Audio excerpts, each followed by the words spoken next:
Dubai to Kerala ട്രിപ്പിൻ്റെ day 2 ആണ് ഇന്ന്. ഏകദേശം 9 മണിയോടുകൂടി ഞങ്ങൾ ബന്ദറാബാദ് സ്പോട്ടിലെത്തി. അവിടെ നിന്ന് കസ്റ്റം ക്ലിയറൻസ് എല്ലാം ചെയ്ത് ഇന്ന് തന്നെ ഇറാനിലെ സിർജ എന്നുള്ള സ്ഥലത്ത് എത്തുക എന്നുള്ളതാണ് ഞങ്ങളുടെ പ്ലാന്.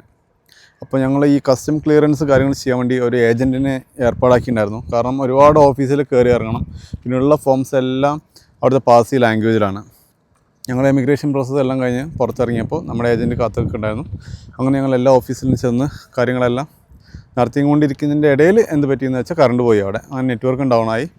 ലാസ്റ്റ് ഒരു ലേഡി ഓഫീസറുടെ ഒരു സീൽ മാത്രമേ ബാക്കി ഉണ്ടായിരുന്നുള്ളൂ. പക്ഷെ അവരെന്തോ രക്ഷപ്പെട്ടു പോകുന്നു. അങ്ങനെ ഞങ്ങൾ നേരെ ഹോർമസ് ഐലൻഡ് പോകാമെന്ന് വിചാരിച്ചു. എന്തായാലും സമയം പോയി. പക്ഷെ അവിടെ ചെന്നപ്പോഴാണ് അവിടെ ഡോളർ എടുക്കില്ല എന്ന് മനസ്സിലായി പോർട്ടിൽ നിന്ന്. അങ്ങനെ അവിടെ നേരെ ഞങ്ങൾ ഹോട്ടലിലേക്ക് തിരിച്ചു. അങ്ങനെ ഹോട്ടലിൽ ചെക്ക് ഇൻ ചെയ്തു. അതിനുശേഷം ഞങ്ങൾ ബന്ദറാബാദ് സിറ്റി ഒന്ന് എക്സ്പ്ലോർ ചെയ്യാൻ പോയി. ഞങ്ങൾ കറൻസി എക്സ്ചേഞ്ച് ചെയ്യണമായിരുന്നു, പിന്നെ സിം എടുക്കണമായിരുന്നു. അപ്പോൾ ഒരു മാളിൽ നിന്ന് കണ്ട ഒരു ആൾ ഞങ്ങളെ ഹെൽപ്പ് ചെയ്യാൻ വേണ്ടി കൂടെ വന്നിട്ടുണ്ടായിരുന്നു. ഇറാനിലേക്ക് വണ്ടി കൊണ്ടുവരണമെങ്കിൽ വേണ്ട 2 ഡോക്യുമെൻറ്റ്സ്, ഒന്ന് കാർനെറ്റാണ്, പിന്നെ ഒന്ന് RTയുടെ ടൂറിസം പേപ്പർ. അപ്പോൾ ഇതിനെക്കുറിച്ചുള്ള ഡീറ്റെയിൽഡ് വീഡിയോ നമ്മൾ യൂട്യൂബ് ചാനലിൽ വീഡിയോ ഇടുമ്പോൾ വരുന്നതാണ്. ബാക്കി ദിവസങ്ങളിൽ അപ്ഡേറ്റ് ഇതുപോലെയുള്ള റീലായിട്ട് വരും ദിവസങ്ങളിൽ ഇടുന്നതാണ്.